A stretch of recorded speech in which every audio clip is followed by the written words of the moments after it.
Fucking god damn it. Hello, I'm Suffolk Graham. Skazz. Welcome to episode. Oh, there you go. Your video's appeared. Your video disappeared. Welcome to 270. Yeah, so it's fine. It's fine. I think it's me, not you. Welcome to episode 270 of the Randos podcast. 270. Everything's broken. It is. Everything's broken. So it is the podcast. Always feel the year is coming to an end because it's the one we do just before the clocks change. And that's always the podcast. Dude, if you didn't tell me that every single time, I wouldn't even realise the clocks change. Because once upon a time, that used to be a manual thing. And now everything does it for you. So it's just like, well, it's just the time, man. Yeah, unless you have, like, you know, ovens and microwaves. That's going to really screw with my spuds, though, because they've got, like manual watches.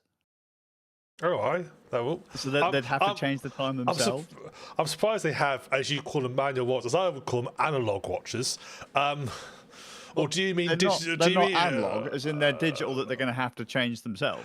Like they don't auto set to. I don't know why. Just for some reason, calling a digital watch a manual watch just seems just wrong in some way. But fair enough. Like to set the time manually. Yeah. You know, you can't exactly call it analog because there's no, you know. Yeah. Mate, if you give my kids an analog watch, like to actually look at it and go, okay, the big hand is on there and the little hand is, what time is it? They go, I don't fucking know. That is a skill that I think is gradually, must be disappearing. Dude, it's gone, right? I taught my kids how to tell the time that way back in the day. We still even have the clock in the kitchen where it's got like, you know, 5 past, 10 past, and then when it gets like half past, like, you know, how many minutes to and all that kind of thing. Like explaining how a clock face works.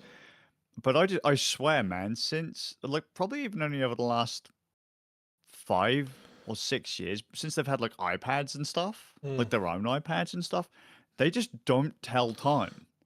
Yeah. They just don't do it.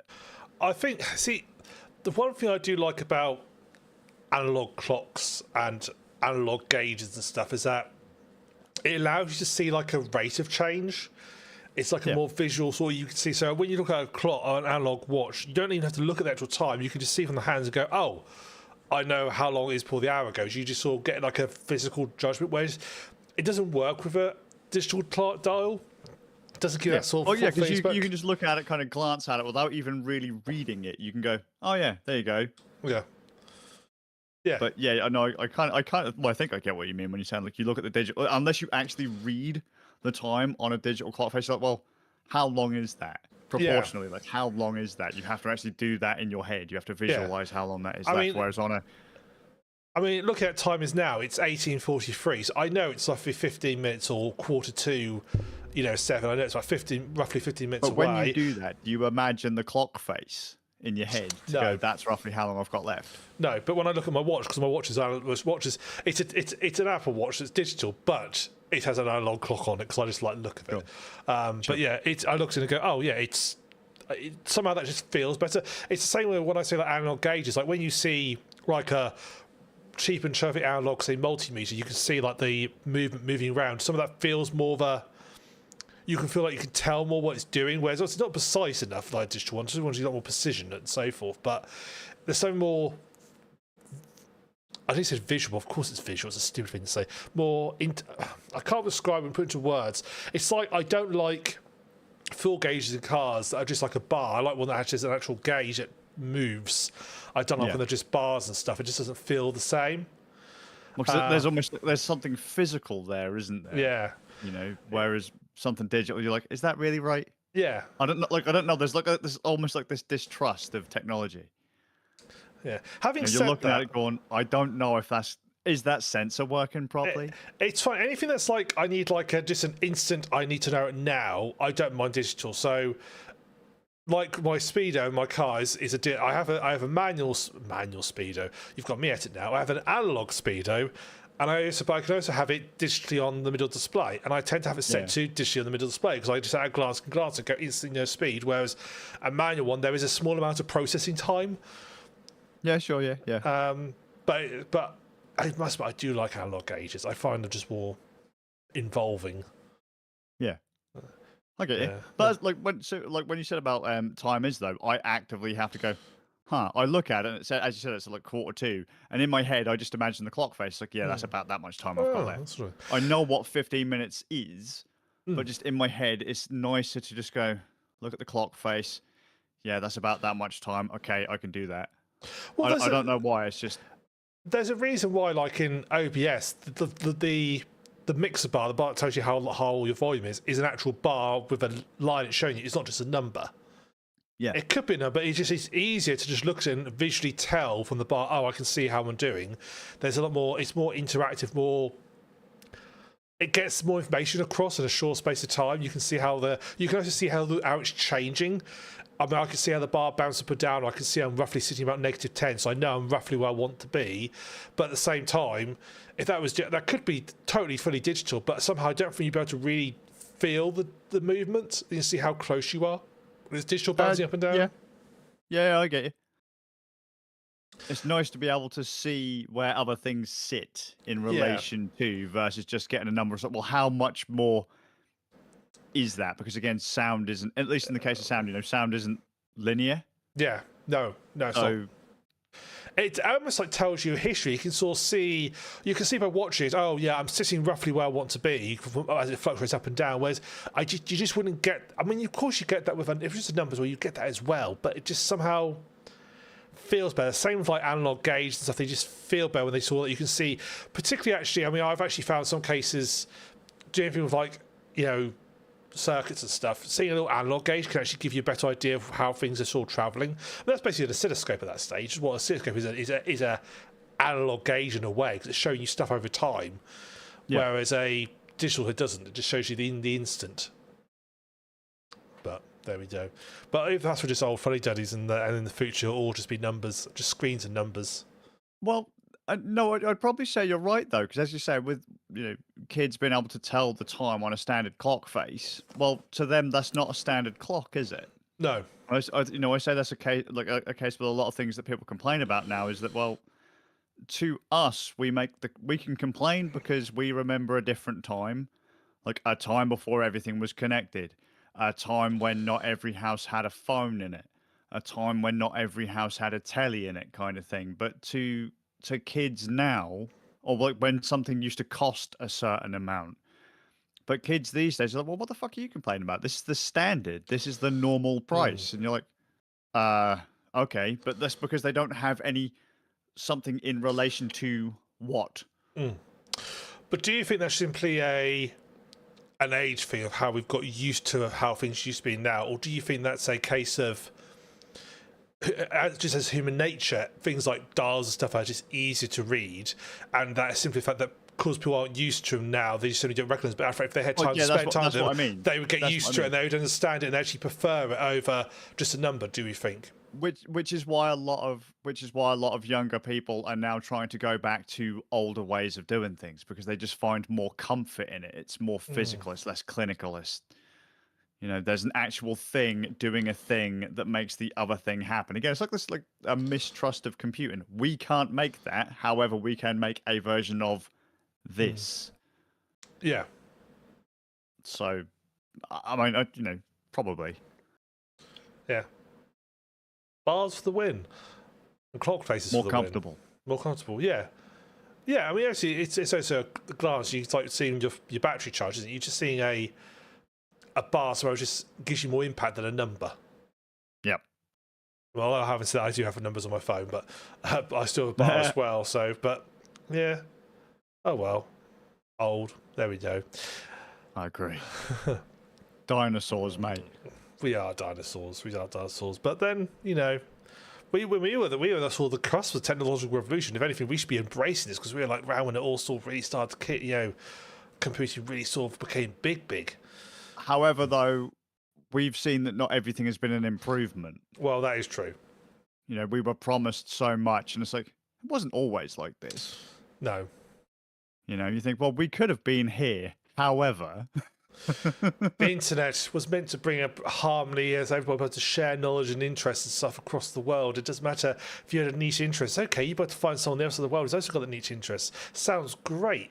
And what it has done, just, allowed more spreading of nonsense and propaganda and hatred and people, and there's all people who normally you just like say stop being an effing idiot, fucking idiot in what you're doing. Yeah, once upon a time, people would be shouting on their soapboxes, and you could go up to them and tell them to shut the fuck up. Yeah. But now they've been given a voice. Yeah, now they can share TikToks of it, and people like it.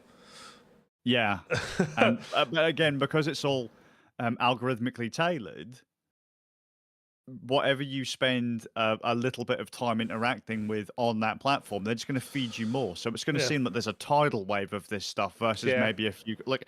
It feels like you're in a torrential downpour. Yeah. But you're not. There's just like a little pattern, just a light rain. But you wouldn't know that because you're being fed more of the kind of thing that you've interacted with once or twice. Because the whole point is to keep you engaged. And the more you spend engaged, the more adverts you see. Which then tends to enrage people. It's because, people tend to... First thing that they tend to engage with is the thing that brings an emotional response out of them. Yeah. They respond to that.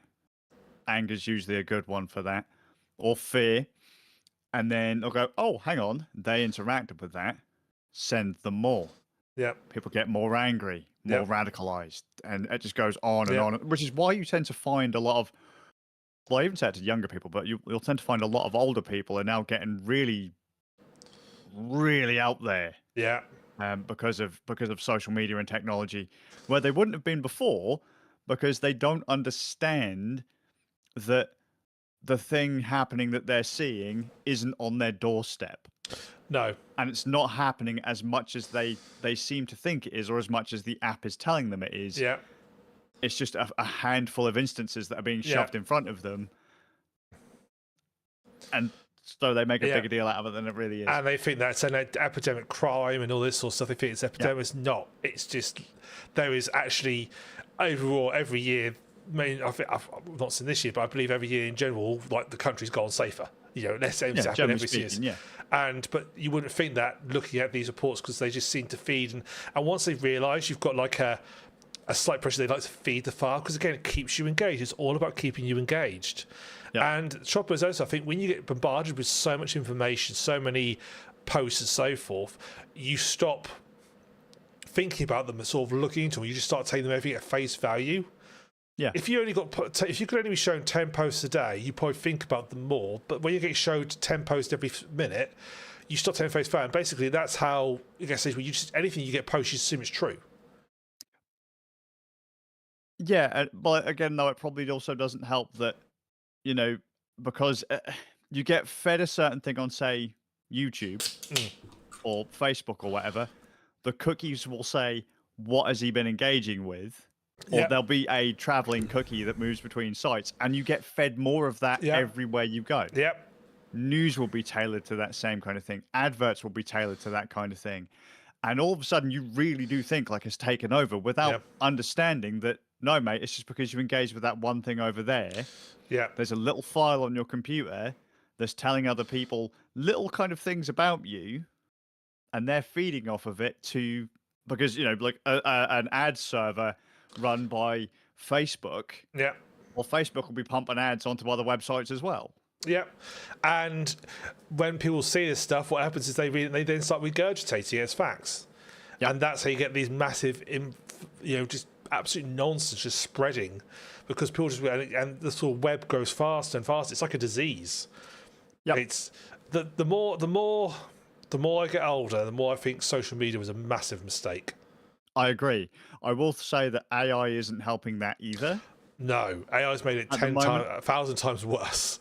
Because, and I'm not even saying like AI videos and AI, AI randomly generated video, audio, images, whatever. In search engines now, Google is a big one for this. That they will give you a summary of so you search for something like, does such and such happen? And they'll give you a cut and paste off of a handful of articles, and they'll say, yes, this, no, that, whatever. Well, I was looking up something today, and because I wasn't entirely sure. I thought I had the answer, but I wasn't sure. So I just typed it into the Goog, as you do, and it feeds me this answer. The first thing's this AI thing, and I was like, oh, but surely that qualifies as the opposite of the thing that I'm searching for. So I reword my question, but then it gives me a different answer. Yeah.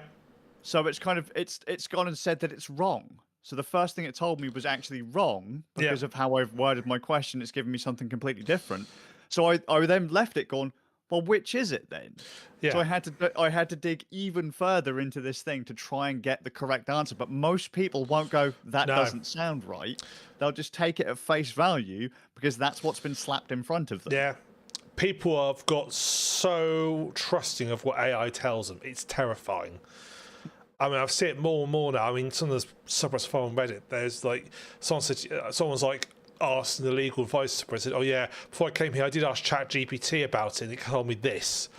And everybody's like, don't listen to ChatGPT, it doesn't know what it's talking about. For starters, you're on a UK subreddit, and you're asking a ChatGPT, which is a predominantly American-based system, about legal UK laws. You can't trust it. It's not that it's deceiving, it's just that it doesn't know anything. And it's a really fancy autocomplete. Yeah, it doesn't, and the reason it will tell you stuff that's completely untrue is not that it thinks I'm starting to see. It doesn't understand the context. It doesn't get it. It's just desire. All these large because every time you use it, it's just a reset. It's not learning anything. No. It's just scraping the next thing and putting it in front of you. Yeah. It doesn't have any persistence or anything. Yeah, large language models were purely to make plausible human-sounding text, and they do a very good job of that. Unfortunately, people just seem to trust them. It probably doesn't help that most of the people who are online these days are largely tech illiterate, and that can mean many different things depending on who you're talking about. So, like, if you're talking about an older person, they could literally be tech illiterate. Like, they barely know how to do anything on a device. However, the other way you could then look at it is, all right, you've got a young kid who knows how to use like a phone or a tablet, and they can search and all these kind of things, but they have no idea how any of this stuff actually works. No. So they take everything at face value, just like grandma or grandpa would. Yeah. You know, when they're being fed whatever it is it's spitting out of them. Well, it has to be true because I've always trusted the computer. It's never steered me wrong before. Yeah. They've not developed that mistrust of technology through understanding how it works. Yeah. What is its function? How does it get to the answer that it's come to? When you know these things, you do get a bit more mistrusting of things because you're like, well, as you've said, well, the only reason it's telling me more of this is because it wants me to stay on here to get more ad money. Yeah. Is that true? You have this kind of, I can't think of the words now, but like you will actively kind of want to scratch beneath the surface to try and find out what the hell is it really trying to give you what you want, or is it trying to make you stay for it to get more out of it? I mean, in the case of large language models, they give you what they think you want. Yeah.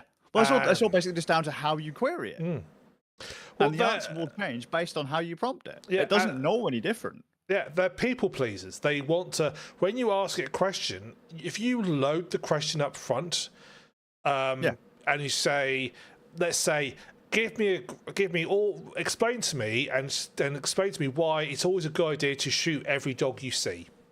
Yeah, or explain to me why the world is flat. Yeah, it will come back to you and go, here's all the reasons why it's here's all the good reasons why, here's what you should do. And if you then say, give me reasons why I shouldn't shoot every dog I see, it'll go, well, you wouldn't want to do that, that'd be a safe thing to do. It just wants to please you, wants to agree with you, wants to agree with you, which is what makes it dangerous when people ask questions and they don't ask an open-ended question, they ask a closed question about what they want, and they basically say the answer. Yeah, when the general public does the thing they train police interviewers not to do. Because you're not allowed to lead a person through questioning. Yeah. When they say to, explain to me why,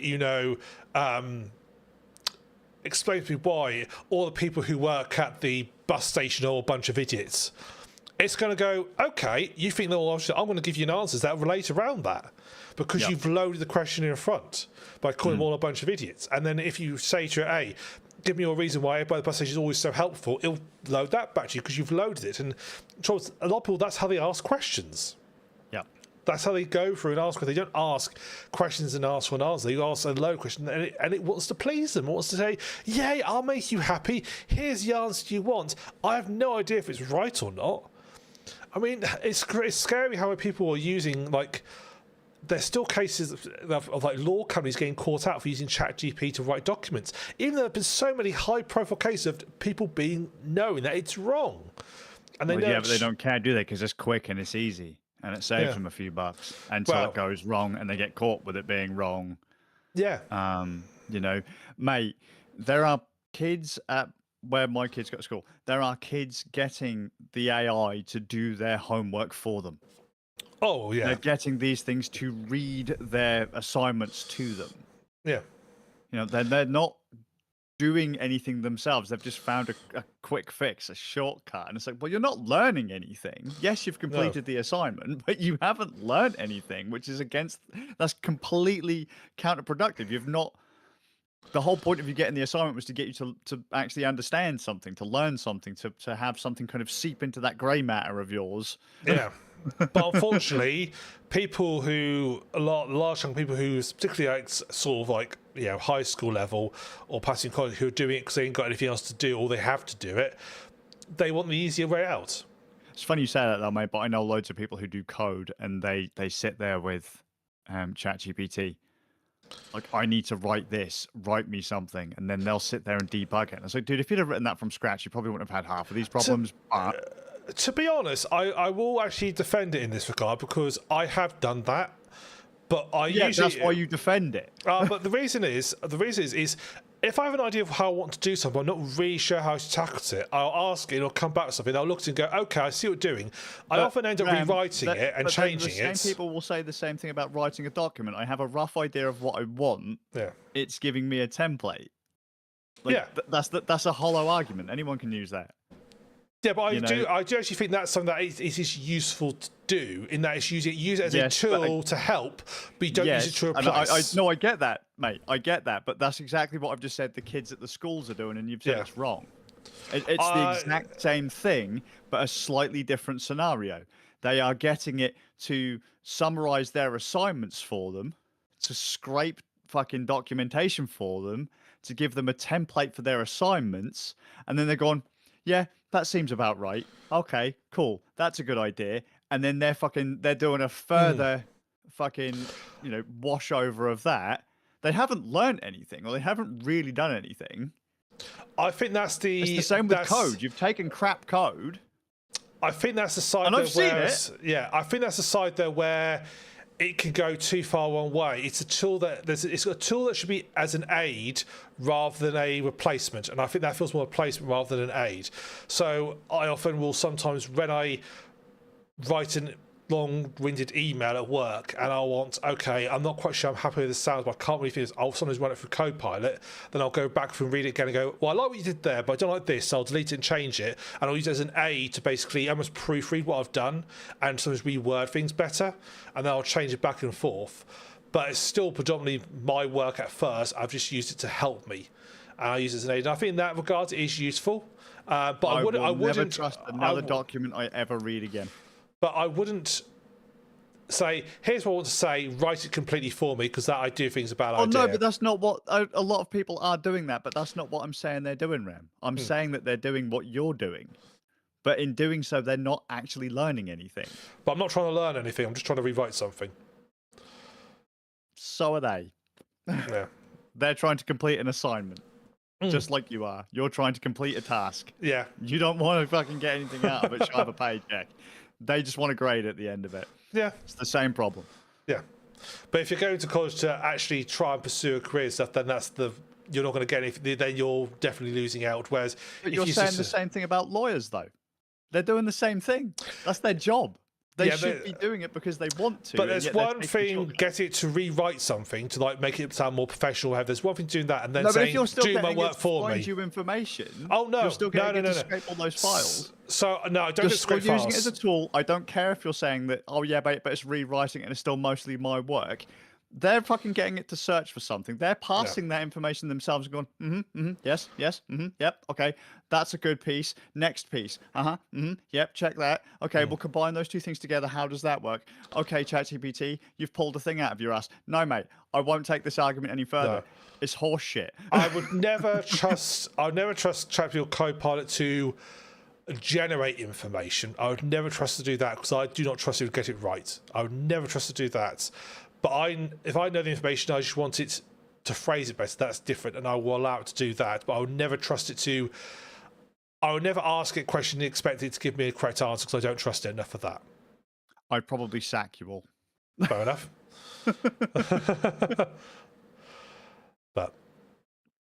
But that's the way things are going to go. You can't get around it. I don't think most people should be allowed on the internet. Yeah, I kind of agree with that. I think you should have had to have taken an exam of some form to prove that you know how to use a computer. Once upon a time, there was a reasonable barrier to entry, or barrier of entry to get onto the internet. Now every fucker's on there, and it's a shithole. Not that it was, a particularly calm place before, but at least people knew what they were doing. Not so much now. I'll pass, thanks. Yeah, no, that I can't disagree with. I do think there is, unfortunately, I still think the main issue is social media because it just spreads stuff. But I do think that there is the internet. The idea behind the trouble is the internet was a very good example of idealism versus reality. The idealist idea was, people who are really experts at stuff can set up a web page explaining all how things like some really niche. I spent my entire life collecting this really niche brand of watches, and they have unique mechanical fixes. I'm going to do a whole website of how they all work and how you can fix them and what you can look out for and stuff. That was sort of the ideal, that you can get niche information can be sort of covered and saved and stuff. That was a nice ideal. Unfortunately, the reality is, I think I know better than anybody else. I have no formal education in the topic, but I think I know better. I'm going to make a website about it and explain why. And that's how, or either because they generally believe they know better than, say, a doctor or all the scientists on the planet. Yeah, they're all scientists saying, COVID's a thing. I think it's not. I'm going to make a website explain why it's not a thing based on absolutely no knowledge whatsoever. But I'm confident that I'm right and you're wrong. And that's the downside of it, because anyone can just put shit out there and it gets harder and harder to filter out the shit to find the actual useful information out there. Yeah, it's about right. And I've got a chap who comes to help up on the farm occasionally. Unfortunately, he's gone full down the rabbit hole of just misinformation. The amount of stuff he just spouts out of absolute nonsense. And I understand how he got there, because he unfortunately had a bit of a... Life got very tough for him, and he started seeking solace elsewhere. Unfortunately, that's led down this rabbit hole of just nonsense. Well, yeah, because at the end of the day, as you say, they tend to close questions. So when someone goes, well, that person, what are you talking about? That's wrong. That person's wrong. And then they'll search, is this person wrong? Yeah. Or is this person right? And they just get fed more of the same shite. Yeah. I mean, he unfortunately has gone down, it's mostly harmless, but he's gone a lot down the woo-woo route of stuff. He was telling me how we need to walk more barefoot because that means we earth the ground and makes our energy balance with it. It's like, of course, mate, yeah. Healing crystals. That's the same as the healing sounds and all that kind of stuff. He sticks curly copper rods in his ground because that's a Tesla coil. It isn't a Tesla coil, but he thinks that basically draws energy out of the atmosphere and transits into the ground. It's like, He said, He said, I did it with my strawberries. They're great this year. It's like, it's been a good year for strawberries, or for everybody, not just you. Whack science. It is full on, but unfortunately he's gullible enough to believe it. But the trouble is, correlation doesn't necessarily relate to causation, does it? So they do one thing different, things change, they go, it must have been that one thing. And bless him, he's a lovely guy, but bless him, my other favourite one is that he'll tell you something and you'll explain to him why it's not right, and he just completely disregards it. He told Yeah, me because it's he not to- what he it's not what he believes. It's not an idea anymore. It's a belief. Yeah, and let me give you one example. He told me that scientists don't understand how helicopters fly. Because if helicopters take off, the Earth should revolve underneath them. And they can't explain why they don't, why they hover. And I was like, I can explain to you why they hover with, simple Newtonian physics. I can explain to you right now. And after I literally laid out very simple terms for him, that, the air moves with the Earth, basically. And he's like, yeah, well, they can't explain it, can they? He's like, oh. Well, yeah, because we're rotating with it. The whole thing affects us as we go. Yeah. I don't just leave the ground and all of a sudden motion stops. For me. No, exactly. Yeah, this is something he told me. Like, they can't explain it. They can explain it because you. It's like when you're going down a slide on like a cloth or something and you jump. You don't just fucking stop right in the air. No, you don't. It's almost like you have going with it, mate. Because I think it's almost like you have a thing called inertia, and what the fuck? And the thing is, I said to him, but the same principle applies. I said, well, why don't you? Because he does a lot of shooting and stuff. So why do you not think your bullets have the same issue? Because by your logic, as soon as the bullet leaves the gun, the Earth should be rotating underneath them, and the bullet should not travel. And it should be. In theory, you could fire it in one direction, counter to the Earth's rotation, and shoot yourself. Yeah, and it's like, oh no, but it's the exact same principle. It's just that it's a slightly different form. It's the exact same rules apply. But yeah, there's a point though when you go, I just can't be asked to argue with you. Yeah. I have that every day, which is why I disconnect now completely. Yeah. I've gone complete dumb mode devices because I don't want to deal with people anymore. Honestly, mate, I've gone back to the 90s. It's like, hey yo, if it's that old fucking Fred Colon Nobby Knobs Night Watch mode where if you're important enough to know where I am, you'll know where I am. Yeah. Otherwise, you ain't going to contact me. You don't need to know. Fuck off. Yeah. I can't deal with it. Have you got your Nokia 3310 out then? No. So I did go full dumb phone route a few years ago.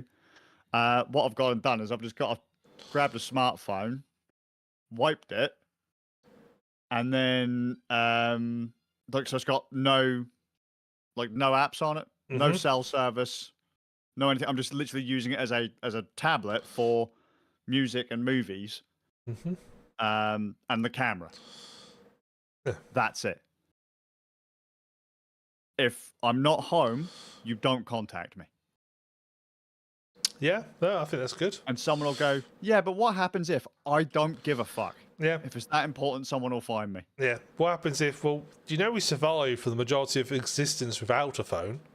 Exactly. I mean, in our lifetime, if someone wanted to call you, they'd call your house, your mum would pick up the phone and go, Ram, so-and-so's on the phone. And then you'd come through and take the fucking phone and go, hi, mate, what we doing? And then you'd arrange something and fuck off and go do it. So someone posted, and one of my favourite posts on the Legal Advice subreddit is people who really need to get a grip. And they post the most amazing things you think, grow up. And someone posts on there about their school banning smartphones. Yeah. Like, the kids could take them with them, but they had to put them in a locker, and they had to stay in the locker all day. What if anything happens to my kid? The school will contact a parent. Yeah. As someone said, but you must have. Someone said, even if your child's quite young, you must have grown up at a time before smartphones were a thing. Because you can't be. I know smartphones have been around a long time, but for you to get to sort of adulthood and have children, as you're really young. Well, it's not even. So the problem is, it's not even that, is it? Because you got to think mobile phones are the problem, not so much smartphones.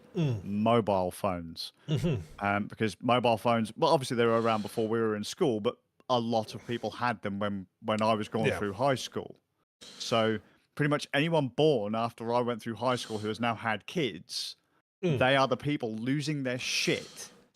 Again, because they don't know what it was like beforehand. Yeah. Kind of like the clock face thing. They don't know what it's like without it. Yeah. So they freak the fuck out as if to say, well, the world's going to explode if I don't have it. Yeah. Humanity survived without it. It's amazing. Yeah, it's crazy. But then trying to explain that to people You know, trying to explain that once upon a time Wi-Fi didn't exist. You had to hardwire in, and only one, likely only one computer in the house could connect in. Oh, crumbs, yeah, I remember, yeah. You had to pay for an internet connection per minute. You had to dial in and pay per minute. Yeah. Do you know that? That's a very good point about the Wi-Fi, because I've forgotten actually how much it takes so for granted now that.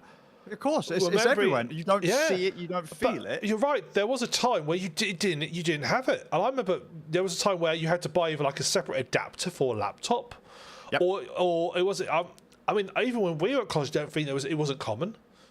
Maybe, of course not. No, because I remember a lad from over the road got his first. So he had Wi-Fi. I bought my first Wi-Fi router whilst we were in college. Yeah, so did I. Because I remember actually walking into town and bringing it back in. Yeah. I remember bringing it into college because I'd walked into town on like a lunch break to buy a Wi-Fi router. Yeah. Routers weren't a common thing in a household. No. Before we were in college. I think it was a router. I remember going, because I got a router not long after, about 3 months after we got broadband, was when I got a router. Because obviously broadband at first was just a normal modem still. It didn't have it was no router per se. It had a little broadband modem. But I remember like wanting to sort the always on connections. I remember getting a router for it to get it into. And that, I bet that didn't. I don't even think that had Wi-Fi. That would have been like just hardwired. I remember exactly when I first got my router. It was for the Xbox, the original Xbox. So first gen like Xbox, that would be like 2001, 2002, something like that. I wanted to play Phantasy Star Online with my mates, and to do that, you had to go like a broadband modem or whatever modem into the for the router. And then you could hardwire into the Xbox, your computer, whatever else. Still no Wi-Fi. Still only likely maybe one or two machines in a house. Most devices didn't need to connect to the internet to function. Yeah, I remember running network cables throughout our house, and that was not a common thing. I mean, basically, it wasn't like nicely done. It was just done through holes in the ceiling, just run through the loft. But I remember running network cables all through our house. I basically said, "Look, it made life a lot easier." And I'm like, and I said, just so I could wire everything up to, I think it was the broadband router. And yeah, I remember doing that. And that was that was unusual. Most people would not do that unless you were into tech. You wouldn't do that. I mean, and it takes enough that you want to do that. But I mean, I remember hardwiring everything. And now I think for the longest time, if you had multiple devices that needed it, that's what you had to do because there was no Wi-Fi. That was basically the reason. I still remember you could have a computer online because you had a modem and a phone line. I remember those days. Yep, 100%. 100%. And then if some cunt picked up the receiver downstairs, boom, gone. You're like, oh no. I remember the days of basically I wanted to buy. When I got a computer, we had a dark, but I didn't like the dark. It was shit. So I bought my own service. Well, I say bought. It was a pay-as-you-go one. I had my own modem and set it all up. And I remember having a little pot next to my computer that I had to put money in because it was like a penny a minute, I think it was like. Yep. I remember having to put like money into the pot to basically cover the costs of my so I could like say, because obviously it wasn't paid for, my parents paid for it. I was like, oh, I'll put the money in. I remember sitting there putting like a couple pound coins in to pay for like 3 hours of dial-up. So when I first got online, I think that was probably through someone like FreeServe. I can't remember if FreeServe was called something else at the time. Yeah, it turned to Orange, I think, eventually. On a 56k modem. However, that was a costly thing to do back in the day. So we left. We didn't use it much. And then my big boy jump onto the internet was my mate Alpha comes around and he goes, dude, there's an ISP you can use that is completely free. It's dial-up still, but it's completely free. And it was called IC24. And you could only use it. It was free, but you could only use it in 1 hour chunks between 8 and midnight. 8 p.m. and midnight. I remember hearing about that. I never used it, but I remember it. And so you'd go on from 8, and then at 9 o'clock, bam, you're booted. You can dial back in, but you'd be booted. And then after midnight, if you tried to dial in again, you couldn't use it. It was gone. I then got access to it. Might have been free serve again. Or we might have gone to Tiscali. And this is before like unlimited broadband usage. I got banned from Tiscali broadband. Downloading too much? I set my modem up to auto redial because they used to like disconnect it, didn't they? Like after a couple of hours or whatever. Yeah. I set my modem up to automatically reconnect as soon as they booted me.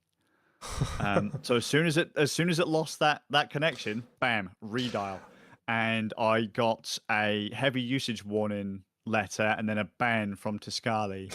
And then we moved to one of those providers that allowed you to you pay like £15 a month or £20 a month and you had unlimited access to the internet. Was this air quotes unlimited?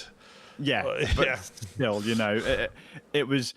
I was still able to get back on, on the internet again, and I've been booted from a couple of ISPs before all of a sudden broadband comes about, and they're like, "Yeah, we don't give a shit, just go," because again, it's separated from the. But then with broadband, you then had the fun of contention ratios. Yeah. And it's like you could almost tell what's. I remember using our broadband. I could tell when everybody around got home from work. All of a sudden, it is because all of a sudden, what does the connection speed just drop through the floor? Yeah, it's like, okay, lads, I can't play for you at the moment because there's too many people at home. It's okay. About 10 o'clock, they'll go to bed, and then I'm about to play with you properly with the games online. Oh. And those were the days. And our fair usage policies, I remember those. Yeah, so it's unlimited internet. However, we have a fair usage policy. If you download more than like 50 megs in a day, megs in the day, not gigs, megs, we will limit your speed or we'll kick you off. I was there. We're going to kick you off. They limited my speed. It didn't stop me. Nothing will stop me now. Mate, I was in high school and I was building my own kind of external drives at the time. I was just buying hard drives even when I was in high school because my connection was running constantly. Like I'd be pulling down and understand like 500 megabytes back then was a huge amount of data. I'd be pulling down like 500 meg a week. Yeah. And so my machine, my computer at the time only had like a 2 gig hard drive in it. Yeah. So I'm buying external drives left and right just to put these files on, spanning files over floppy disks and zip disks and CDs in that. I remember when every like broadband provider also would usually have a limit to how much you could have per month.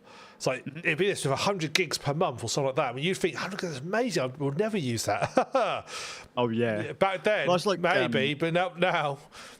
My mate said back in the day, I remember him coming into school and he said that his hard drive was over 30 gigabytes. And that was mind-blowing to us. Yeah, yes. Like 30 gigs. That's not even a Call of Duty install now. I had one of my friends, his internet for a long time was satellite because all he could get, and it was shocking. It worked, but there was a noticeable lag for everything.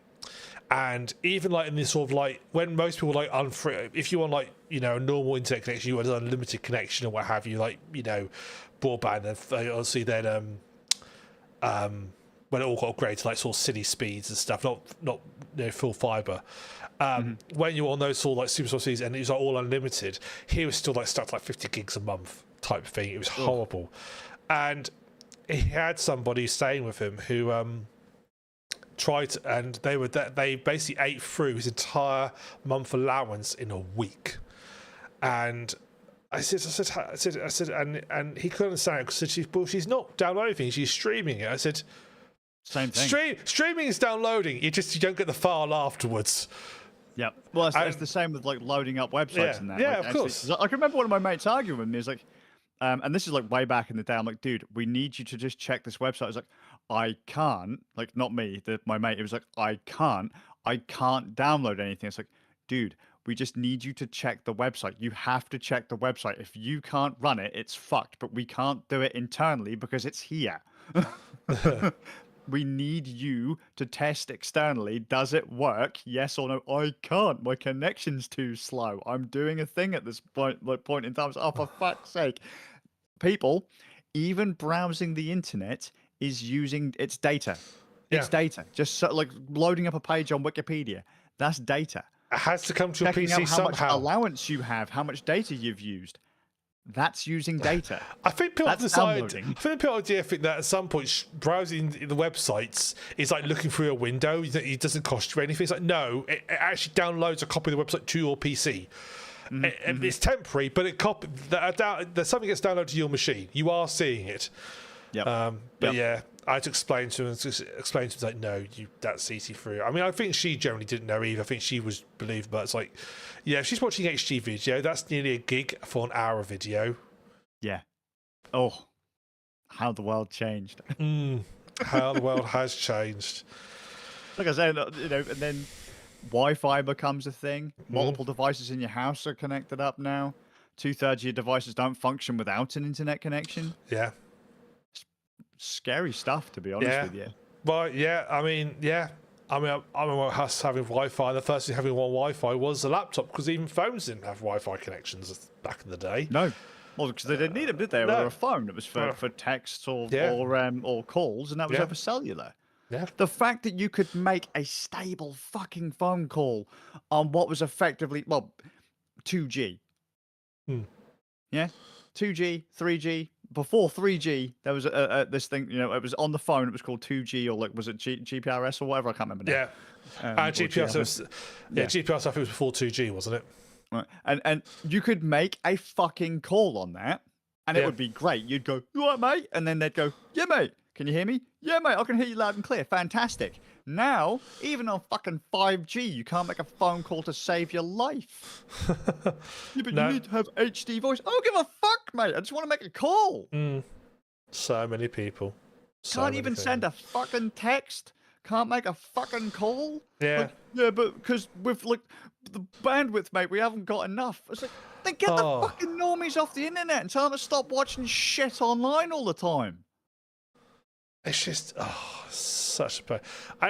It's so frustrating as well. Like phones that can't actually tell you the proper gestures. Like, there's a place every Saturday I go to Dereham to buy feed for the animals, and afterwards I go buy a coffee from McDonald's, because at that point I normally need a wee, and I feel bad using the toilet without buying something. Sure. So I'm not going to buy a coffee, and for whatever reason my phone will show 4G maximum bars. Doesn't work at all. It just, as soon as you walk within 10 feet of the building, it stops working. Yep. Not at all. But it's literally showing you maximum bars and 4G. What part of this is not working? What bit is lying? What bit is that? Yeah. How many fucking people at McDonald's using this system that crashes it? It's only there. It's like a complete little dead spot, but the phone does not believe me. Dude, I was down the high street. I know someone going to the high street. So what's that? I'm fucking clear as fuck town. Yeah. 5G. Full 5G. I was stood there next to my family and I started swearing. I was like, what the fuck is the point of 5 fucking G if I can't load up a page that is nothing but text? Yeah. What the fuck is the point? I was like, fucking 20 years ago, I'd be on dial-up and I could get this shit. I'm going to have to go visit the high street in a couple of weeks. There's nothing there, mate. Well, I need to visit for 2 reasons. One, I've got a free flu jab to get. And 2, I need my eyes tested. Well, you gone blind, mate? Yeah, well, you gone blind. You done? I last. Is it over? I last got my eyes tested in 2018, and they told me you really should have your eyes. It's been a long time since the last eye test. I said, yeah, I know. I said, you really should have them done every 2 years. Yeah, I'll make sure I do that. So 7 years later, I think to myself, I probably should get my eyes tested, because let's be honest, my glasses need replaced. I'm used to my glasses; they've needed replaced like 2 years. So I thought, well, I'm not going to buy new glasses without getting my eyes tested, because that seems stupid. Well, in a lot of cases, unless you've actually still got the prescription, they won't even let you buy glasses now without having an up-to-date. Yeah. So I'm going to go pay me 18. Well, I don't know how much it is now. It's probably a lot more than that. And pay my money and get my eyes tested so I can see how bad they've got. And and then get my flu jab at the same time. It's going to be I've got an exciting week coming up in November because I looked in and thought, I'm such an old man now. I've like flu jab, These eyes are the tested. things you have to look forward It's to, like, kid. I know, yeah. It's like, oh, I'm not even 40 and already I'm going arranging my flu jab and eyes test. It's like, oh, Yep. no. Yep. On the plus side, Excited about paint and woodwork and yeah. I've got you know my other excitement I've got planned for November. What I'm doing in November, I'm cleaning all my gutters in November. oh mate, it's got to be done. Again, Yeah. kids, these are things. There are generations of people, like generations of kids out there right now. They have no idea that this shit has to be done by somebody. Have you noticed that? You walk around when like our parents or their parents used to be kind of house proud. You know, the front of the house would look kind of nice, gutters were clean, windows were clean, all that kind of stuff. Now, you walk through the average town and it looks like fucking Baghdad, mate. Gaza. You're like, fuck is this, mate? When the fuck did I fucking cross into a war zone? Fucking shit. And I grew up on the fucking Witten estate, mate. Yeah, which is very much like Gaza. Exactly. I was a fucking council. Dude, there were fucking...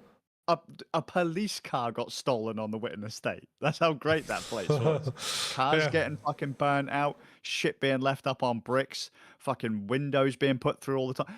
Mwah, beautiful place. Fucking great place to raise a kid. It really was. You're such a ghetto kid, aren't you? Mate, it was wonderful. I loved it. I absolutely loved it. That's why when anyone goes, oh, fucking you and your whatever, I was like, dude, did you ever have to choose between A and B? No? Then you have no fucking clue. Shut the fuck up, pansy. Yeah. Until I went and visited you in the Witten estate, I thought like those fences that are made with that little shitty chicken wire mesh was just a thing that you saw on TV shows. Yeah, I remember parking. It's like, that's a real thing. Yeah, mate. Like, welcome to the council estate, like, son. I feel so yeah. It's like, am I going to get mugged here, dude? So one of our mutual friends from college wouldn't come to the estate unless I met him outside the estate. there was a clear point that he was like, I can't go any further. I was like, what the fuck is wrong with you? He'd call me up. He'd go, yeah, I can't. Why? Well, because they'll beat me up. They'll kick the shit out of me. I was like, where are you? And I was like, dude, really? You've gone from like there to the bottom of your street. You've now looked to roughly where I live. You've decided that's the estate. Yeah, but you've got to remember, right? You got to remember, right? You know that bit in The Simpsons where Bart crosses the train tracks and it goes from like these pristine places. That is very realistic for the Witten estate. That really is. And it can be. The Witten estate was the only place when I used to drive and park my car, I'd rather the car wouldn't be there when I got back. And there was actually there was quite a high likelihood it wouldn't be there. Yeah, yeah. The Witten estate is sort of like I wouldn't want to walk down there in the dark. These days completely different. Oh, well, I'm not entirely sure. There was a time when it chilled out, but I swear, right? There's been a kind of a gap, like in the last 20 years, where it was all chill. There's a whole bunch of kids that are now moved in down there that think they are tough as shit. And I'm like, dude, go fuck yourself. You insufferable little scrub. It's like, I'm fucking eating cheeseburgers bigger than you. Fuck off. Yeah. And then he starts giving me sass. I was like, he starts giving me attitude. He's like, shut the man. Fucked your mum. What are you going to do about it? And then it's like, you actually see his mum walk by. I was like, hi. Shut up, man. It's like, you ain't nothing, son. You're a fucking scrub. You have no idea what it's like. Yeah. You pussy. But, trying to act street. Yeah. You see, I haven't got any street smarts. That's why I'm a fucking corpo. And yeah, it's really much. I love the fact that we basically have both fallen into the two main types of Cyberpunk 2077. I went nomad. Yeah, but your heart's a street though, isn't it? And roaming around the streets with my boy Jackie. Yeah. And yeah, I remember last year when we went out for our Christmas meal, we were walking back and just walking like I was walking through middle Norwich and I got to a part I could just hear like loud music playing ahead of me. I could see sort of like hear youngsters talking. For I ain't going that way. You're gonna get fucked up. They're gonna say one look at me and go, "There's an easy mark." I'm gonna go the other way. Mate, they're too soft these days. They've got no idea. They're all fucking gob. All of them. They're all fucking gob. Yeah. Turns out I'm too much of a coward to find out. So, well, there you go. Yeah. I haven't got Bless much kids to these say. days. Yeah, bless them. Little cunts. But yeah, the estate is starting to go back the way it used to be. I'm Oh, like, so it's what? come out. It's gone from gentrification to roughness again, has it? Yeah, it's getting that way, and I don't know why. Probably because a lot of these kids know their rights now, and they think they're right all the time. Like they've never had a clap round the fucking back of the head like my lot did, or fucking like my parents did. Mm. You know, yeah, all right. We used to tear around like fucking crazy motherfuckers, but you'd get clapped upside the head if you brought the police to your doorstep. Yeah. You don't shit where you eat. No. But these kids have got no respect. No fucking respect, mate. No. Exactly. Or are we just old men? Yeah, that too. Kids these days got no respect. It's like, yeah, Gramps, yeah, shut up, Gramps. We've got respect for you. Shut up, Gramps.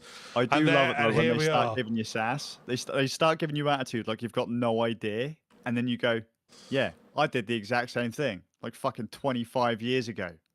Ain't you original? Watch how that turns out, you little Yeah. fuck."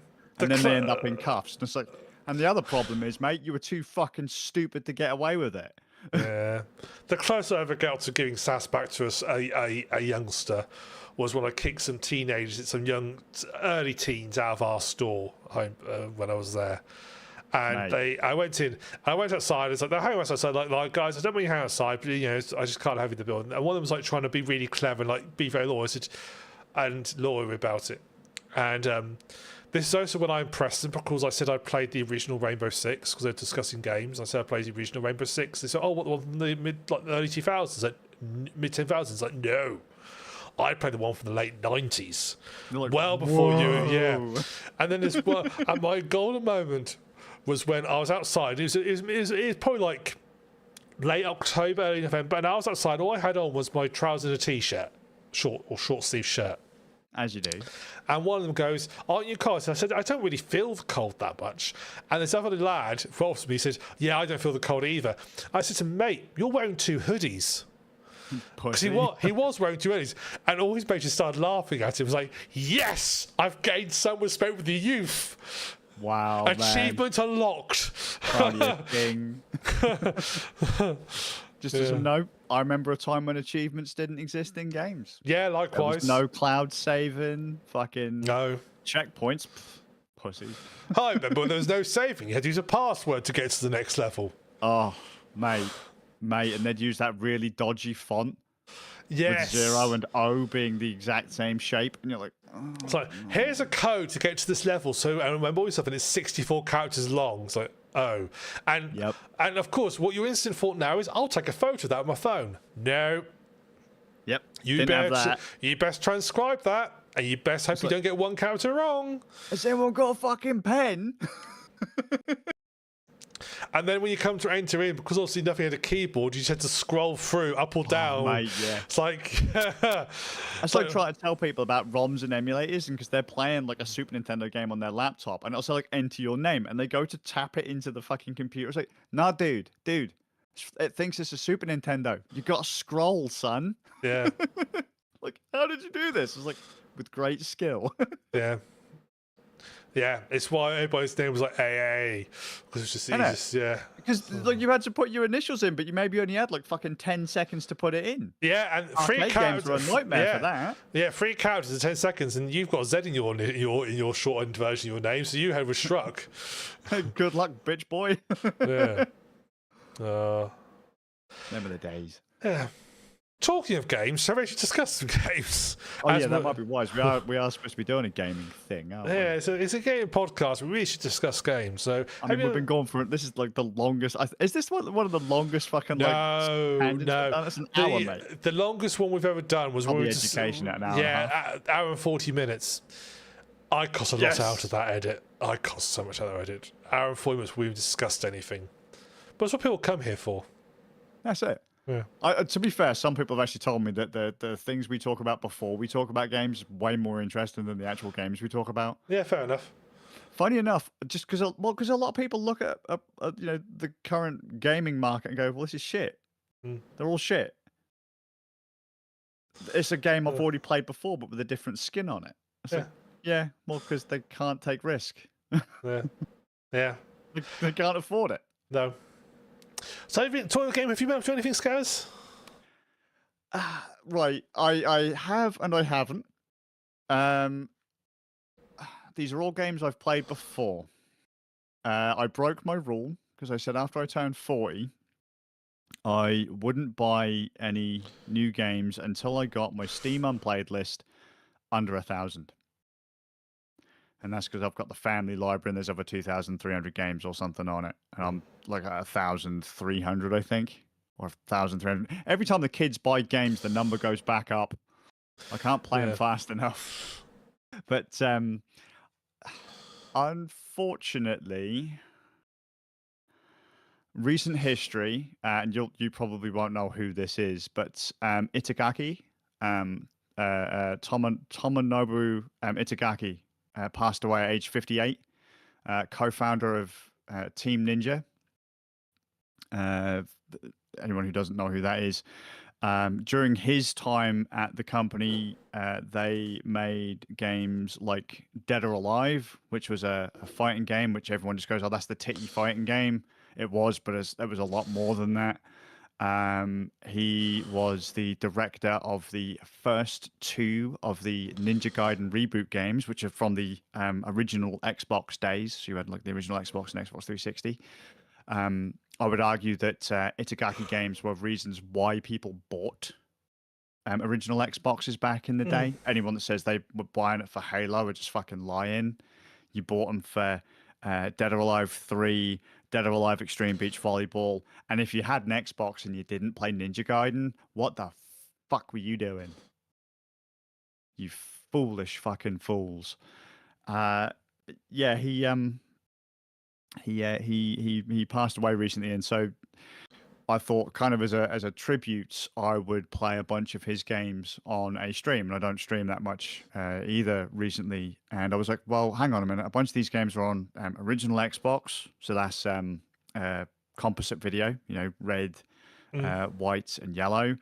Original like Xbox 360, only later models of that had HDMI.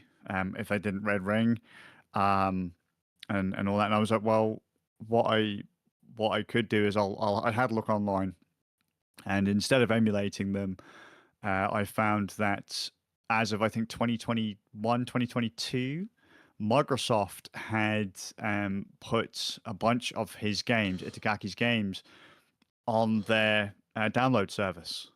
So you could buy so the original the Xbox 360 or Xbox 360 could play some of the older games.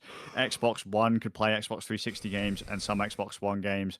Same with Series X. They had like a big push for compatibility, backwards compatibility through emulation. And so they had stuff like Ninja Gaiden 1, Dead or Alive 1, 2, 3, and 4 were on the store as digital downloads, and I thought, well, I'll buy those and I will play them. I already owned them. I've got the physical discs. Like my original Xbox, doesn't go anywhere without a copy of Dead or Alive 3, Dead or Alive Ultimate, which are remakes of Dead or Alive 1 and 2, and Dead or Alive Extreme Beach Volleyball. Like that console and those games are never separate. Ever. That and a big fat fucking Duke controller, because that was one of the best control pads that was ever made. I'll fucking fight you for that one. I bought those and just decided to revisit my childhood, because Itagaki made some of the more fun games I had played in my childhood. Mainly Dead or Alive 2, which was on the Dreamcast. So I've actually kind of told the story that when I first played Dead or Alive 2, I almost didn't like it because it was too smooth. It felt too smooth. The Dreamcast just felt too... it just didn't feel right. You wanted jank. Yeah, it just felt like everything was connecting and hitting. I just didn't... Yeah, I wanted it to feel kind of glitchy and stuttery and maybe a slightly hitchy frame rate or whatever, kind of like what we get in modern games now. But the games were just so smooth and fast, and they looked amazing for the times. Dead or Alive looked fantastic for the times. The worlds, the characters, the way the animations were just so good. people knock Itagaki and go, "Oh yeah, he was the dude that did all the titty games," but those games looked amazing graphically. Look at say Dead or Alive, and then look at like Virtual Fighter, like some of the Virtual Fighter games, and Dead or Alive steamrolled a lot of those games in the way they looked. Same with like Tekken and stuff. They just looked so much better. Did they play better? That's up to you to decide. But they definitely looked better. Ninja Gaiden looked fucking fantastic and was balls deep hard. Right? The thing I loved about Itagaki was he knew what he liked and he would fucking fight for it. When he'd have there's a story about Itagaki. You go like I think this might have been Ninja Gaiden, like 1 or 2. And the story goes, the playtesters had a crack at it, and they complained to him. They said the game is too hard. Like it's too hard. Make it easier. We can't do it. It's too hard. So he goes, yeah, the game used to be easier until they complained. Then I made it harder. Because, you know, satisfaction comes from beating a difficult opponent. You'll feel better if you have to work for it. You're going to feel better versus if I just hand it to you. And I like to think that when he handed the new version of the game over to him, it just came with a note that said "Get good, scrub." Mate, I'd have loved that. The thing is, like some of Itagaki's games were like Dark Souls. I hate it when people say that. Like, "It's Dark Souls hard, man." Dark Souls is not hard. You want to play fucking a hard game? Go and play Ninja Gaiden on the hardest fucking difficulty. Have fun, motherfucker. Right? Those games would bend you over fucking. It's not even. They wouldn't even spit on it, mate. You'd be raw after like the first level. They were amazing. They were technical masterpieces. The dude knew what he liked. He knew what people would have liked. He knew what would sell. There were a lot of other people they were afraid to make those games. They were like, well, we're going to alienate people. We're going to make it so they don't want to play. But he appealed to a certain kind of people. He appealed to the hardcore. He appealed to the people who could appreciate that he was pushing things forwards, even though everyone else was trying to play it safe. And it was just, like I said, Dead or Alive 2. I went through Dead or Alive 3, which is the reason that I got an Xbox. Dead or Alive 4. He left after Dead or Alive 4 and Ninja Gaiden 2. Phenomenal games. Great soundtracks, great graphics, great gameplay. He was always happy to fucking credit where his influences came from. He'd credit them. He was a gentleman to his fucking fans. So fucking just so good.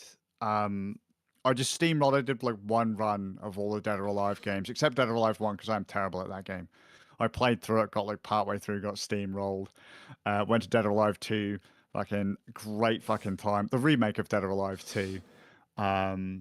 The big mistake for me after going through, we went through Dead or Alive 3, Dead or Alive 4. We didn't play 5 and 6 because he wasn't part of them. I went to Ninja Gaiden Black, the original Xbox version. And then I bought the remake of Ninja Gaiden. Was it like there's a Ninja Gaiden collection, I should say. It was like Ninja Gaiden Sigma something. And I'll tell you right now, remakes suck dick. They can seriously hamper you can tell when the person's vision has left the company. Ninja Gaiden 1 was hard. It was a bit clunky, but it was hard. There's a skill, and this is just an example. In Ninja Gaiden 1, you're a ninja, you can run across water for a brief time. But to do so, you have to run at the water, and then as you're about to hit the water, tap the jump button. I'm pretty sure it was tap the jump button. I don't know if you could like tap and hold it, or if you had to keep tapping it, but you had to press it, you had to time it. In the remake, the game's like, just run at the water. No skill check, no nothing. Just go. We'll just make it easier for you. Just go. Just challenge used to be a feature. But the industry is like, no, we need to sell to lots of people, and lots of people don't like being steamrolled because they're shit. Make it easier. If Itagaki was sat there, he'd tell him to fuck off, learn the game, learn the mechanics, get fucking good. Unlike all these fucking peasants who remaster his games and just don't get the soul of it. But yeah, Itagaki-san, rest in peace, man. Thank you for the shot. Thank you for some of the best memories of my childhood. Sitting around playing Dead or Alive Extreme Beach Volleyball to a death metal soundtrack with my little brother and my mates, like long-haired dudes in trench coats and fucking torn jeans, playing a game about fucking beach volleyball. Amazing. Oh, bless him. Bless him. Great times. Yeah. Gone too soon. Way too soon. Tekken's Harada. Dude, I'm not going to lie. I read... So, Harada's the dude who made Tekken. Itagaki did Dead or Alive and all that. So, 2 different fighting games. They had a bit of a sarcastic echo. It's kind of rivalry going on. It wasn't really a thing at all. Because Harada kind of came out like recently actually and said like, nah, we were quite friendly, to be fair. But like just like the showman that he was, Itagaki was like, yeah, my top 5 games are like, Pikmin, whatever, a bunch of different games. What's your top 5 most hated then? He'd go, Tekken 1, Tekken 2, Tekken 3, Tekken 4, and Tekken 5. And there's a bit on this thing, because I found out through Harada that Itagaki had passed. And there was this one bit. He's like, it wasn't that long ago that I got a text message from Itagaki-san saying like, hey, yo, let's go out drinking. Let's make some noise. And he's like, yeah, hell yeah, let's go. And you read the text message, and then there's like a gap. Like, when you have a gap in text messages, like the time will come up. Mm-hmm. Yeah. To say a break in the conversation. And it's just a message from Harada to Itagaki. It's like, Itagaki-san, tell me this isn't true. Tell me it's not true. Just like calling out to his mate, like, please tell me you're still alive. And I read that after reading Harada's kind of, goodbye piece and saying how depressed he was. And I just bawled my eyes out, mate. I couldn't believe it. I was absolutely devastated, and I'm normally quite a stone-faced guy. I don't let that kind of thing get to me. But I was like, that's my childhood, man. Yeah. Just gone right there out of the blue, and literally, I think a couple days ago. So he's been gone for no more than a week. Ninja Gaiden 4 has just come out to critical praise. He didn't. I don't think he had anything to do with it, but still, that was a series that he brought back, that he made popular. And just all this other stuff. And just like, dude, such an impact on the industry, and as you say, gone too soon. Bless him. Bless. So, I've just been playing a bunch of old fighting games and old versions of games that have been remastered, and the remasters are terrible. Balls deep hard games, beautiful fucking games that I recommend anyone play. And Microsoft, for a change, thank you for the backwards compatibility features on the Xbox Series X. I haven't turned the thing on since Alan Wake 2. But that handful of exclusives is, I brought back. I turned on the console, surprisingly it still worked. Picked up those games, fucking phenomenal. Had it not been for that backwards compatibility feature and then making them available digitally, I probably wouldn't have been able to play them again. Not without having to jump through a shit ton of hoops and a shit ton of boxes and probably getting crushed. And having my name written next to it, Itagaki, guy looks for Dead or Alive Extreme Beach Volleyball, gets crushed by boxes at storage unit. Bless. Oh. But, yeah. What about yourself, man? What you been? So I think I talked about a while back where I was sort of looking like another game similar to Imperium Galactic Survival, a game I played last year and absolutely fell in love with. But the first one I tried out, didn't get on with. I can't remember the name. The name of it was so stupid. I can't remember the name of it. It was something like, Planetary Explore Universe Galaxy Quest 96, something stupid. Didn't get on with it. I thought it was actually not anywhere near as good as it was meant to be. So I've been looking around for stuff, and I come across this one. That's I was all like looking like people like recommendations online. What games are like this?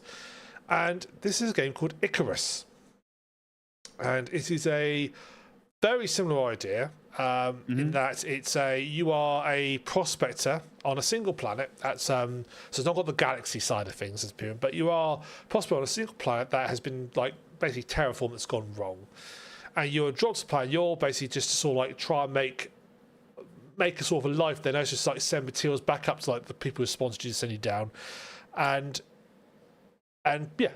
this is all sort of like space themed survival game. I love that how when the game starts you can like pick several different modes. There's like there's like campaign modes where you can play for like story missions. There's like a open mode where there are like sort of events do happen, like sort of side quests, but it's generally just sort of like an open thing you can play, which is what I pick. So I just like sort of like the freedom to sort of like in these sort of sandboxy survival games. I want to sort of have a bit of freedom to do what I want. There's like timed missions as well, as you can play as well. But you start off with you're dumped on this planet by a drop pod, and you have to build yourself to survive. And you have three basic sort of like things you need to monitor. You have your water, just water, food, and oxygen. So the whole time you're on the planet, the atmosphere not got atmosphere great for humans. So you are basically starting to use up oxygen the moment you land. You're running out of oxygen. You can sort of find stuff to help, but there's like this like rock called oxenite, which has oxygen in it, which you can then like somehow eat. That gives you oxygen back. I won't dread it too much. But it's your general sort of survival game fare where you have to, you know, scavenge resources, build bases, sort of explore the world. But it's got some sort of interesting sort of features to it. So the first thing it's got like this weather system whereby you'll get like a forecast for the like next 3 days, and they're like 7 tiers of like storms and weather events. So you can have anything from like sort of like high winds to thunder strikes, heavy rains. And if you're outside, you basically can get die from exposure. So you need to be in a shelter, but your shelter will get damaged in these storms and stuff. So you'll be like running around repairing as time goes on. Your basic shelter's made of wood. And you have to run around and basically repair and stuff. So you have to sort of like survive the storms by keeping a shelter going. And it means when you do sort of like start exploring, you have to always keep an eye on the weather and think, okay, how far can I go? Do I need to build like a little like mini base to survive where I'm going? So I've got like someone to return to, or do I need to find shelter and rate it out? Because basically all you can do is sort of wait it out. And I love that the storms also do some like great things. Like the thunderstorms can occasionally set forest fires going. So basically, when you start the map, you basically can pick one of like 5 areas to drop into, and they're basically the difficulty levels. So you have like sort of temperate areas, all the way to like sort of deserty areas, and it'll basically say, okay, this area's got more hostile creatures, this has got more less oxygen like creatures around, so you're going to struggle for oxygen. You're less sheltered. I went for the sort of temperate areas because I'm a scrub, and so I want the easy mode.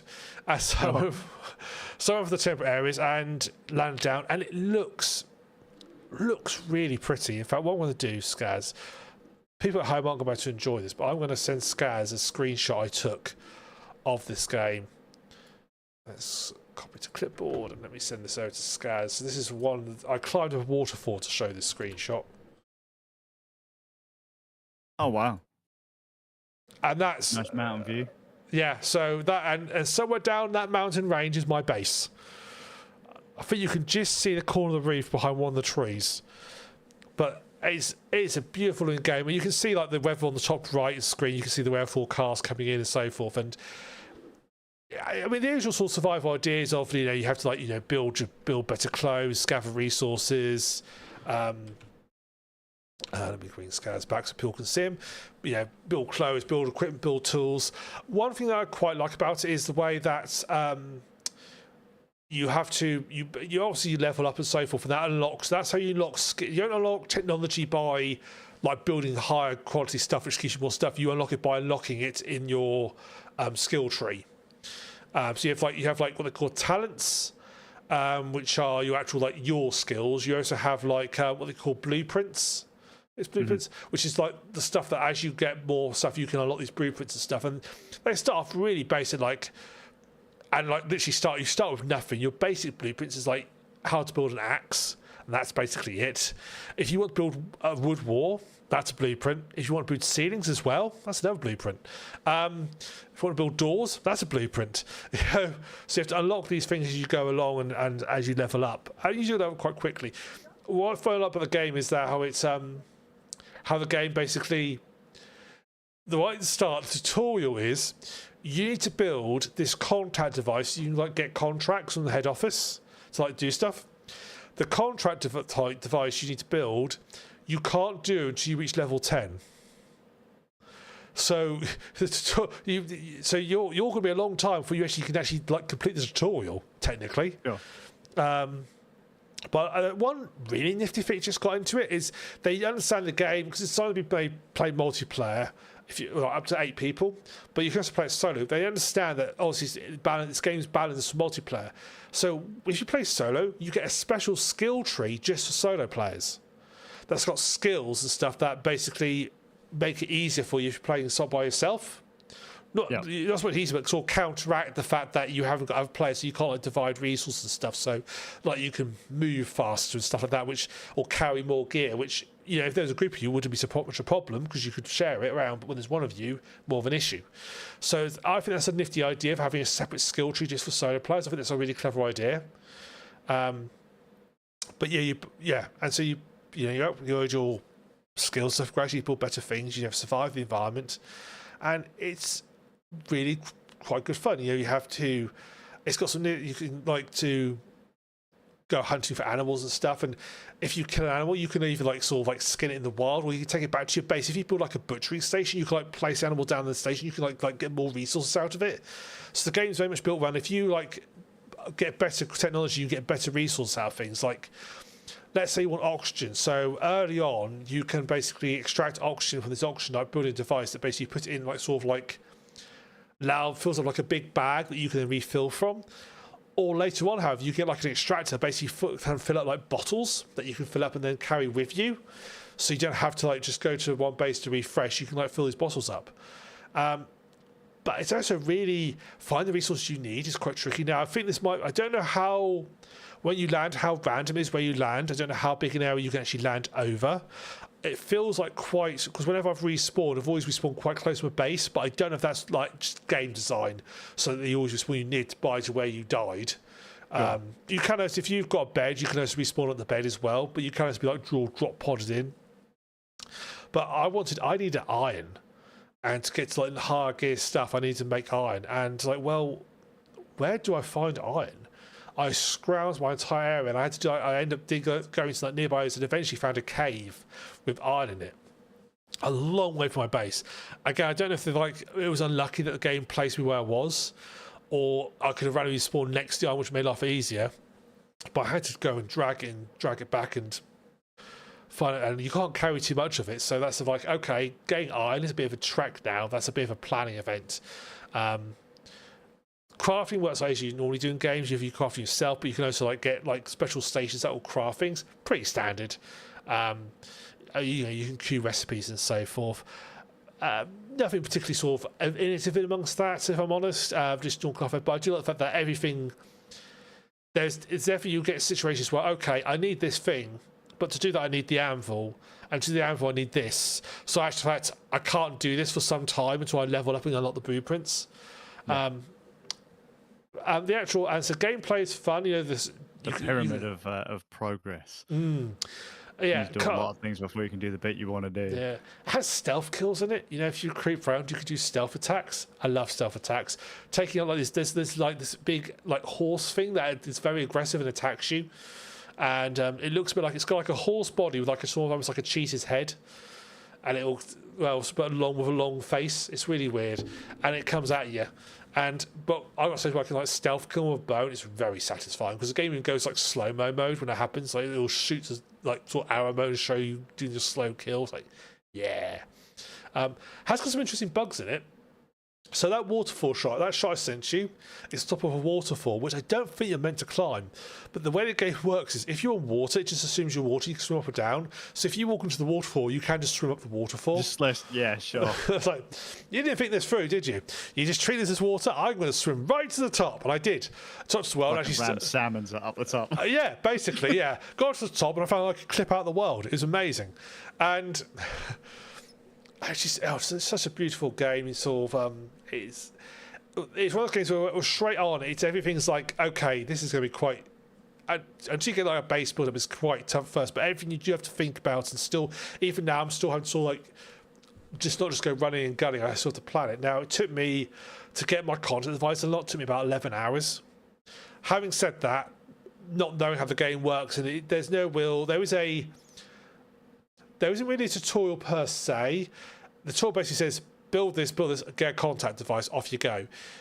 The actual there's no sort of like real guide per se how things work. So there's a guide in it which will you can click on look up items. It'll tell you what resources are made to, but it won't tell you necessarily where to find them. So you do have to do a lot of exploring. I did an awful lot of exploring before I found my own. I mean, I would know next time where to look for it, but I went in very much a long way because it is a game where it's a fixed map. What I would say is the game says it's voxel based. It kind of is, but kind of isn't. It's voxel based in the sense that the buildings are like voxels that you can lock together with cubes and stuff. And it is better in the sense that in Imperium, where a cube occupies a space, you can't then have two things in it. So you can't put a light on the wall and certain orientations and stuff. This game that works right, it doesn't have that issue.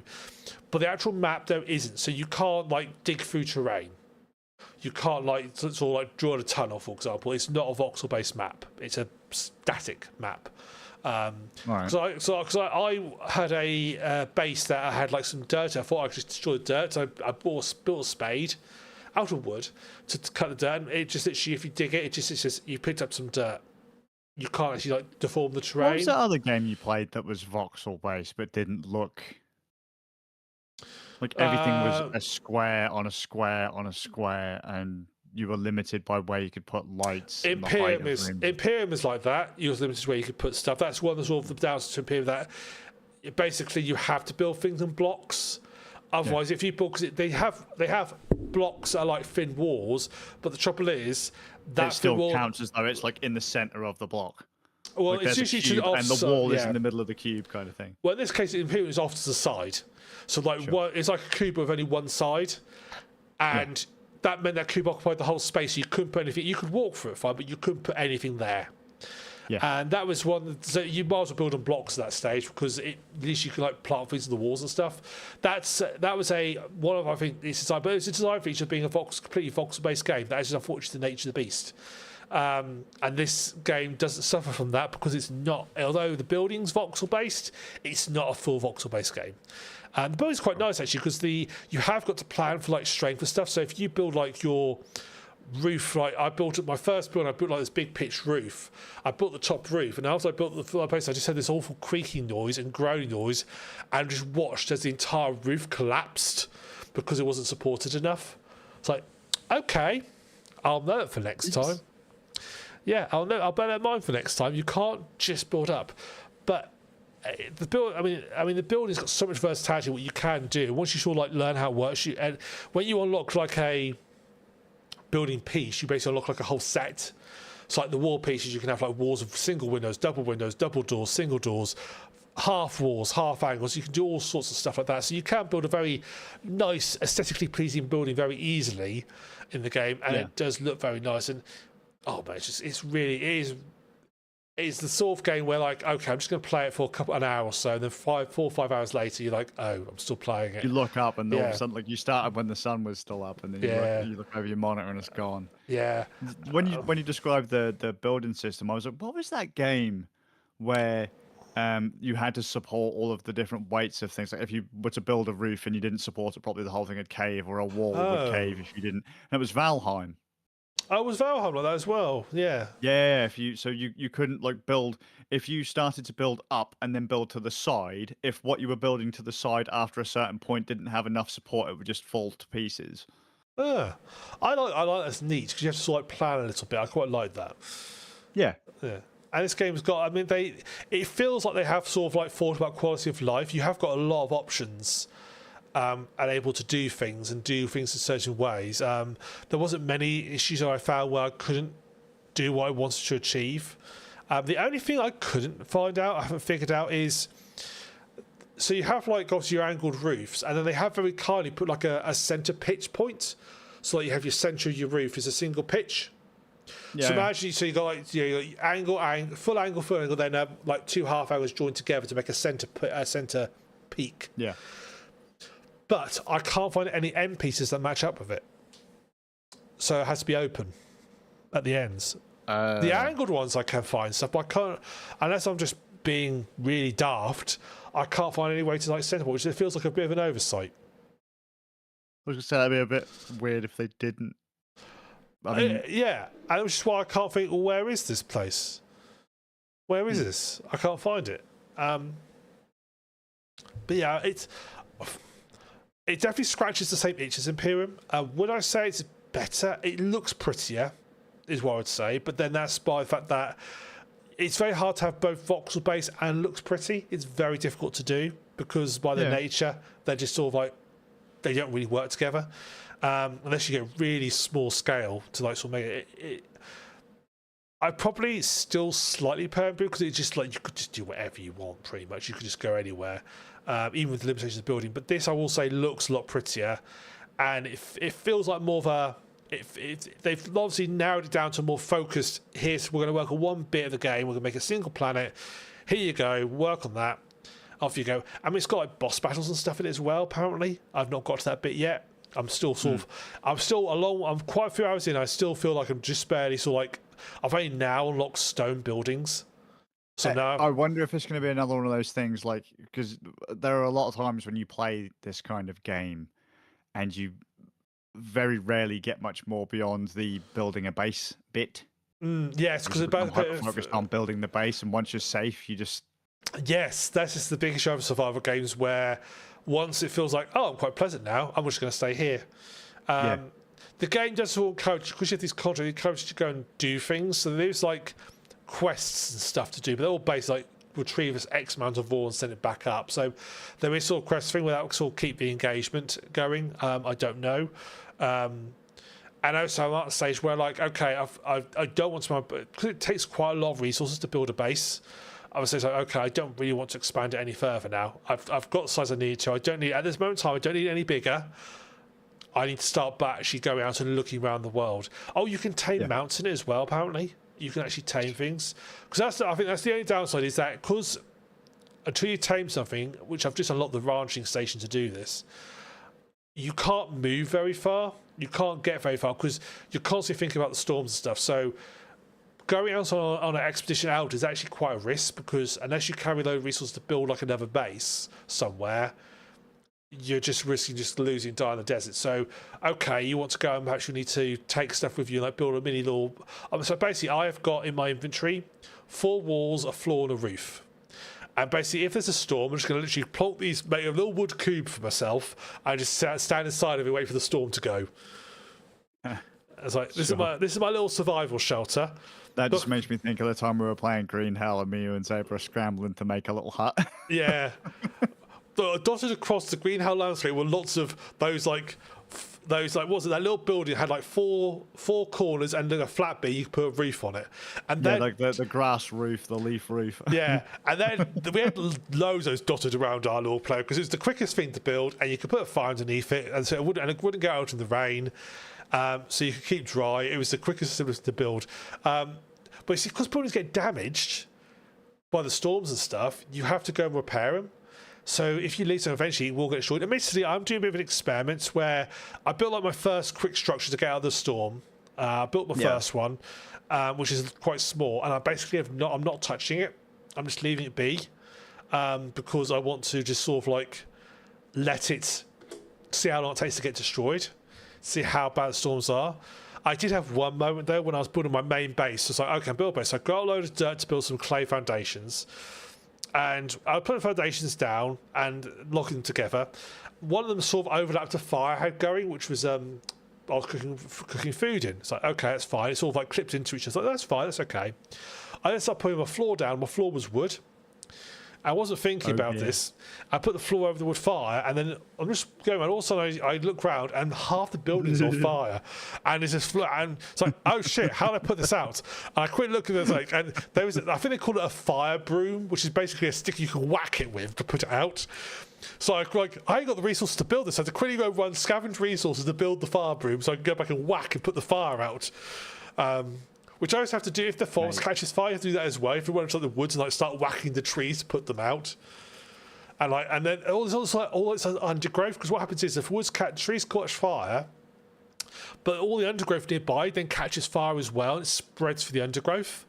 And you can harvest the undergrowth. So what I ended up doing is like, shit, there was this massive forest fire coming towards me. So what I did was quickly run and picked a load of the undergrowth up to try and create like a fire break, so I could then go to it and then deal with the forest fire. It's like. That was hard because it's like it's spreading so quickly. It's just me. It's like I would have some friends here to whack the fire with me. That's not a euphemism. Oh yeah, it's like there was a moment where I walked outside. I didn't know it was a thing. I didn't know forest fires were a thing. I just looked aside. I just walked out my house, turned left. It's like half the forest on fire. Thinking, oh shit, and that's coming right towards my base. That's made out of wood.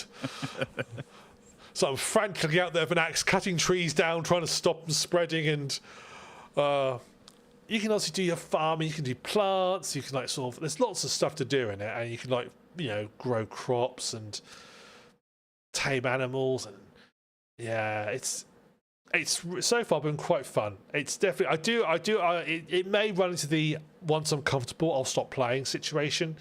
I think these games need to keep going. Need to be that. They also need to have like projects as well. So Imperium kept me going because I can make projects up, like build a massive spaceship, that sort of thing. Right. Which this game doesn't have. So whether I'll bounce off eventually, but the time I've got into it so far, I'm quite enjoying. So I'm still feel I'm barely scratched the surface. I mean, there's like 4 tiers of technology. I'm only on tier 2. I've just unlocked like. What I'll find funny is if you nail it, you get all the way up to tier 4 and you've barely even started the game. The thing is, though, so much technology is so high up. So like, electricity stuff doesn't come into like tier 5. So you're really like tier 4. Sorry. So it's a lot. It's a real like slow progression. You're really like living primitively right early on. But you have this knack, though, Ram, of, again, you'll hyper-focus on a thing. So in this case, like, the base, even though there's significantly more game outside of the base. Yeah. But I have a feeling, like, he won't even come close to the first boss until he's maxed out his tech and all of his stuff. And then he's like, yep, now I'm ready to go out there and fight the boss. Yeah. And that'll be like, oh, yeah, by the way, all the mats that you needed, yeah, we're in like the boss's den or just beyond the boss's den. Had you have just like done this at tier 2 or tier 1 like we expected you to. Look, they don't call me the Suffolk Ram. I said the turtle for nothing.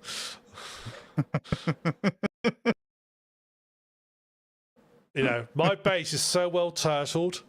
It's like that one from that Full Metal Furious, who had like just covered in metal and armor and weapons. That's basically how my stuff goes. Good times, man. Yeah, it is good times. It's good times.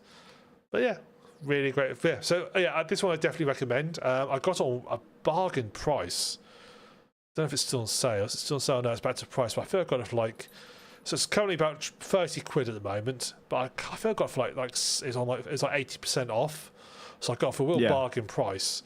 Yeah. Would you say it's worth the full price though, or? Yeah, actually I would. It's one of those games that's got like a bazillion pieces of DLC. If you want all the DLC, it's £123 with all the DLC. Yeah. There is some free bits in that, but I'm not. I haven't bought any DLC because at the moment I don't feel to put where I want the DLC. Maybe you're exploring the base game at this point. So. Yeah, exactly. So, but yeah, great fun. But yeah, so I would say that's quite high praise to say that you bought it on sale. There's a shit ton of microtransactions, DLC, and all that for it, and yet you still feel it's good enough. It's sufficient to pay full price £30 on it, and that's not even scratching DLC. Like, no, I don't need the DLC. The base game's good enough. Yeah, base game is good enough. I mean, That's quite rare these days. The DLC games. I mean, basically you have like the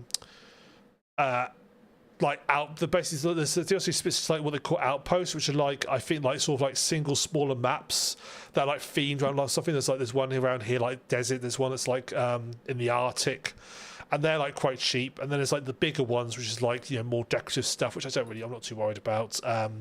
When we get pets. There's one called Great Hunt, which I think is basically them trying to still be Monster Hunter. Hasn't got great reviews though, so maybe not so much. But yeah, I can't wait to fight my burst boss. But yeah, good game. Right, well that's everything from me, Skazz. Anything else, Mister? Everything then, mate. It is. Well, thanks everybody for joining us this evening. Hope you've enjoyed watching us. You can come check out our next Games Day, I suppose we'll have to call it, which is going to be this Sunday, GMT normal, because the clock's going back around 10 a.m. ish, and we think where we're 80.6% sure, and yeah, we'll be playing. Well, I think the plan is FBC Firebreak before they shut it down. Yeah, so we're going to be playing through that, so come join us for that. You can join us on our next podcast, which will be in a fortnight's time, which will be on November the 6th at 18:30 GMT, here on youtube.com/randnerds or twitch.tv/randnerds. Oh, and games like you can see us on YouTube on twitch.tv/randnerds as well. So, from me, this is Suffolk Ram. Skazz, we'll see you all in a fortnight. Take it easy, guys.